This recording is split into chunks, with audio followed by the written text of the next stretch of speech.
थोड़ी देर में दिल्ली पहुंचेंगे मुख्यमंत्री नायब सिंह सैनी। नितिन नबीन के नामांकन प्रक्रिया में शामिल होंगे। इसके अलावा उत्तर प्रदेश के मुख्यमंत्री योगी आदित्यनाथ, उत्तराखंड के मुख्यमंत्री पुष्कर सिंह धामी भी दिल्ली पहुंचेंगे। पीएम मोदी और अमित शाह की मौजूदगी में ये नामांकन होगा। दोपहर 2 बजे से 4 बजे तक अध्यक्ष पद के लिए नामांकन होगा।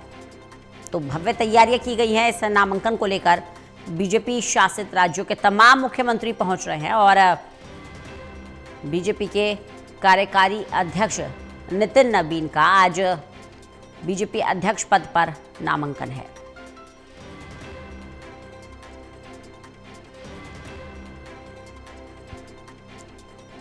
चाहे हरियाणा के मुख्यमंत्री नायब सिंह सैनी हो, उत्तर प्रदेश के मुख्यमंत्री योगी आदित्यनाथ हो, पुष्कर सिंह धामी जो कि उत्तराखंड के मुख्यमंत्री हैं, ऐसे ही तमाम बीजेपी शासित राज्यों के मुख्यमंत्री दिल्ली पहुंच रहे हैं और इस नामांकन प्रक्रिया में हिस्सा लेंगे।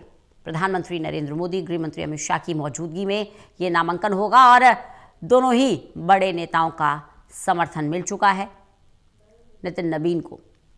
ललित नारायण कांडपाल हमारे साथ, हमारे असिस्टेंट एडिटर जुड़ गए हैं ज़्यादा जानकारी के साथ। ललित, लगातार हम ये बड़ी कवरेज अपने दर्शकों को दिखा रहे हैं कि आज नामांकन होगा। एक बड़ा मैसेज इस इवेंट के जरिए बीजेपी देने की कोशिश कर रही है। पहला तो ये कि बीजेपी अपनी अगली पीढ़ी तैयार कर रही है, दूसरा ये जो आने वाले चुनाव हैं उसके लिए भी एक पूरी फौज तैयार है। कमान किसको सौंपी जानी है वो चेहरा भी घोषित किया जा चुका है कि भाई किस तरह से ये पूरा इलेक्शन मैनेजमेंट होगा और किस तरह से जनता को मैसेज देना है। बिल्कुल, देखिए कई सारे फैसले अब हो चुके हैं, क्योंकि जिस फैसलों का इंतजार पहले किया जा रहा था कि आखिरकार भारतीय जनता पार्टी का अगला अध्यक्ष कौन होगा, इसको लेकर हमने देखा कि संसद भवन में अखिलेश यादव ने भी किस तरीके से तंज कसा। हालांकि गृह मंत्री ने उनको जवाब देने में देरी नहीं लगाई, लेकिन बावजूद उसके जिस तरीके के सवाल उठे, आज उन सारे सवालों पर जो है विराम लग गया है और अपने आप में एक ये स्थिति है कि आज उनका नामांकन होने जा के लिए। और भारतीय जनता पार्टी अब तक की जो परंपराएं हम लोग देखते आए हैं, उसमें जब एक बार नाम घोषित हो जाता है जिस व्यक्ति का, तो वही नामांकन करता है, कोई दूसरा व्यक्ति नामांकन नहीं करता है और आखिरकार जो है अध्यक्ष बना दिया जाता है। तो नितिन नबीन को जो है आज राष्ट्रीय अध्यक्ष बनाने की तैयारी हो रही है। पहला चरण यह है कि आज नामांकन हो रहा है, 2 बजे से लेकर 4 बजे तक नामांकन होगा। 4 बजे से लेकर 5 बजे तक नाम वापसी का समय रखा गया है और अगर 5 बजे के बाद जो है तकरीबन 6 बजे तक उनकी स्क्रूटनी होगी पेपर्स की और उसके बाद 6:30 बजे एक मीडिया वक्तव्य जारी किया जाएगा। तो कुल मिलाकर के अगर देखा जाए तो आज का जो समय है वो कुछ इस प्रकार का है कि भारतीय जनता पार्टी को उसका नया अध्यक्ष मिलने वाला है। कल इसकी पारंपरिक तौर पर घोषणा की जाएगी। एक अपडेट मैं आपको दे दूं कि हरियाणा के मुख्यमंत्री नायब सिंह सैनी जो है वो दिल्ली पहुंच चुके हैं और तो कुल मिलाकर के अगर देखा जाए तो इसी तरह से धीरे धीरे सभी राज्यों के मुख्यमंत्री, सभी राज्यों के प्रदेश अध्यक्ष आज इस पूरे कार्यक्रम के लिए पहुंचने वाले हैं। और भारतीय जनता पार्टी में हमेशा ही ये कार्यक्रम जो है बड़ा भव्य कार्यक्रम होता आया है। इसको लेकर जिस तरीके से कार्यक्रम होता है उसमें आज उनका नामांकन होगा और प्रधानमंत्री भी इस मौके पर मौजूद रह सकते हैं, जैसी जानकारी निकलकर सामने आ रही है। अन्यथा गृह मंत्री, मौजूदा राष्ट्रीय अध्यक्ष जेपी नड्डा सहित कई अन्य लोग जो है इस मौके पर मौजूद रहेंगे और आज वो इस पूरे मौके पर अपनी बात भी रखेंगे संभवतः है, अन्यथा कल संबोधन हो सकता है। तो कुल मिलाकर के अगर देखा जाए तो जिस तरीके का आज बड़ा कार्यक्रम है, बीजेपी को उसका राष्ट्रीय अध्यक्ष मिलने वाला है, ये अपने आप में बताता है कि कहीं ना कहीं भारतीय जनता पार्टी राष्ट्रीय अध्यक्ष बना है, उसने बाकी पार्टियों के सामने भी एक राह छोड़ दी है और एक सफर खड़ा कर दिया है। जी ललित, देखिए लगातार भारतीय जनता पार्टी ये बात कहती रही है कि हम परिवार से ऊपर उठकर है, बीजेपी परिवार से ऊपर उठकर पार्टी है, एक पूरा उसके अंदर एक पूरी प्रक्रिया होती है। अब जिस तरह से नितिन नबीन को लेकर आगे आए हैं बिहार चुनाव में जीत के बाद, तब मैसेज ये दिया गया, याद होगा आपको, दिग्विजय सिंह ने भी कहा था कि संगठन को देखना चाहिए, समझना चाहिए, जमीन पर बैठे हुए कार्यकर्ता भी मुख्यमंत्री प्रधानमंत्री बन रहे हैं। अब कहीं ना कहीं उसी लेगेसी को आगे लेकर जा रही है बीजेपी कि हम ग्राउंड लेवल से वॉलंटियर को चुनते हैं, उन्हें सर्वोच्च पद पर भी बैठाते हैं, उन्हें मुख्यमंत्री भी बनाते हैं, उन्हें प्रधानमंत्री भी बनाते हैं, उन्हें अपनी पार्टी की कमान भी सौंपते हैं। यानी कि ये एक तीर से दो निशान है। एक तो परिवारवाद को लेकर जो आरोप लगाती रही है उस पर भी बीजेपी एक बार फिर से खरी उतरती नजर आएगी कि भैया हम तो परिवारवाद से ऊपर है। दूसरा ये कि हमने अगली पीढ़ी तैयार कर ली है, अगली फौज तैयार कर ली है।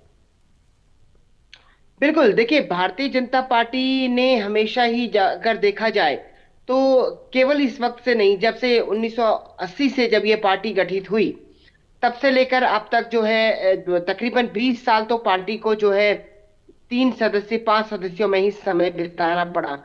लेकिन उसके बाद जब भी समय आया तो उसके बाद अटल बिहारी वाजपेयी जी का दौर आया, फिर उसके बाद दूसरे अन्य नेताओं का दौर आया, राजनाथ सिंह का दौर आया, नितिन गडकरी का दौर आया, और आज हम देख रहे हैं कि नितिन नवीन जो कि एक युवा चेहरा है पार्टी का, 5 विधानसभा चुनाव उनके खाते में हैं और कई राज्यों का प्रभार उनके खाते में है। ये अनुभव है उनका जो कि उनकी विरासत है एक तरीके से। और इसी विरासत के साथ अब वो भारतीय जनता पार्टी जो कि जैसा कि भारतीय जनता पार्टी कहती है कि वो दुनिया की सबसे बड़ी पार्टी है, सबसे ज्यादा सदस्यों वाली पार्टी है, तो वो उसकी कमान वो संभालने जा रहे हैं। तो अब कांग्रेस पार्टी की जो बात की जाए, जो आपने कहा कि दिग्विजय सिंह ने जो बात कही थी, दिग्विजय सिंह अकेले नहीं है कि जिन्होंने ये बात कही थी। इससे पहले भी कई बार जो है पार्टी कह चुकी है, शशि थरूर भी कई बार ये बात कह चुके हैं। और अगर कांग्रेस में देखा जाए तो ऐसा नहीं है कि नेताओं की कमी है, लेकिन कांग्रेस अपने उस पुराने ढर्रे से बाहर नहीं आ पा रही है। और उसका नतीजा ये हो रहा है कि जिस तरीके से कांग्रेस पार्टी लगातार अपने पुराने ही चेहरों को आगे करके चल रही है, नए चेहरों को मौका नहीं दे रही है। अब वो राज्यों में मुख्यमंत्री की बात हो या फिर वो राष्ट्रीय अध्यक्ष बनाने की बात हो या फिर राष्ट्र जो केंद्र में जो है एक तरीके से कोर कमेटी है उसकी बात हो। और ये क्राइसिस रंजना केवल अकेला कांग्रेस पार्टी का नहीं है, ये क्राइसिस कई पार्टियों में है, क्योंकि नई जनरेशन पर विश्वास करना ये अपने आप में एक बड़ा सवाल है।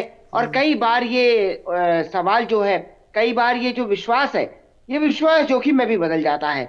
तो ऐसे में अब देखना ये होगा कि भारतीय जनता पार्टी ने क्योंकि ये चुना है, भारतीय जनता पार्टी का एक सेट पैटर्न है, भारतीय जनता पार्टी में संगठन के काम करने का एक तरीका है, और उसमें किसी भी पद पर हो, केवल अध्यक्ष पद पर ही नहीं बल्कि सभी पदों पर नेता आते हैं, नेता जाते हैं, लेकिन काम करने की जो पद्धति है, अपने कार्यकर्ता से जो मिलने की पद्धति है, वो वैसी की वैसी ही रहती है। तो बस परिवर्तन जो आता है वो परिवर्तन केवल विचार का आता है कि अगर नितिन नवीन नए हैं तो वो पार्टी के लिए क्या नया करते हैं, क्या कुछ करते हैं। इससे पहले हमने जेपी नड्डा को देखा, तो जेपी नड्डा ने एक विचार दिया था कि हर जिले में पार्टी का कार्यालय होना चाहिए, और आज पार्टी जो है हर जिले में अपना कार्यालय बना रही है, कई जिलों में बना चुकी है, जबकि कई जिलों में बन रहे हैं। जी बिल्कुल।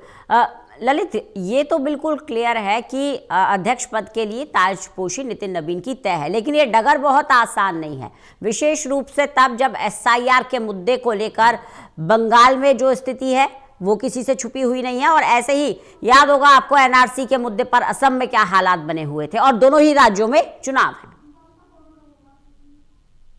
बिल्कुल, देखिए अब आज अगर नामांकन है, कल उसके बाद औपचारिक पारंपरिक तौर पर उनको कुर्सी पर बैठाया जाएगा। और उसके बाद अगर देखा जाए तो जिस तरीके से उनके सामने जो अब चुनौती आ रही है, असम में जहां भारतीय जनता पार्टी की 2 बार से सरकार है, उसको रिपीट उसमें हैट्रिक लगेगी या नहीं, ये एक सवाल है। बंगाल जहां पर पार्टी पिछली बार बहुत अच्छा प्रदर्शन करके सामने आई, क्या वहां पर वापस बेहतर प्रदर्शन होगा या नहीं, ये भी एक अपने आप में बड़ा सवाल है। तो ये कई सारे सवाल हैं जिन सवालों को लेकर जो है आज अब नितिन नवीन का जो है एक तरीके से लिटमस टेस्ट माना जा सकता है कि बंगाल का चुनाव किस तरीके से रहता है, क्या बंगाल बीजेपी जीतती है या फिर असम चुनाव का जीतती है। तो ये एक अपने आप में सवाल है। और ऐसी ही चुनौतियां जो हैं किसी भी राष्ट्रीय अध्यक्ष हो या प्रदेश अध्यक्ष हो उसके सामने आती ही रहती हैं, अलग अलग राज्यों में चुनाव के जरिए। कभी पार्टी को अगर मुश्किल में फंसी है तो उस मुश्किल से पार्टी को बाहर लाने के संदर्भ में। तो अब देखना ये होगा कि कल जब उनका पारंपरिक तौर पर पद ग्रहण समारोह हो जाएगा तो उसके बाद किस तरीके से नितिन नवीन पार्टी को फुल फ्लैश कमान देते हैं। और इंतजार इस बात का भी रहेगा कि आखिरकार उनकी टीम में कौन कौन शामिल होता है। ये भी एक बहुत बड़ा मुद्दा है रंजना क्योंकि क्या माना जा रहा है कि क्या युवाओं की पूरी टीम बनेगी या फिर युवा और सीनियर जो लीडर हैं उनका एक मिक्सचर जो है वो बनेगा। तो किस तरीके से पूरा डिजाइन होगी पार्टी, ये भी अपने आप में महत्वपूर्ण है। जी चलिए, बहुत बहुत शुक्रिया ललित हमारे साथ जुड़ने के लिए।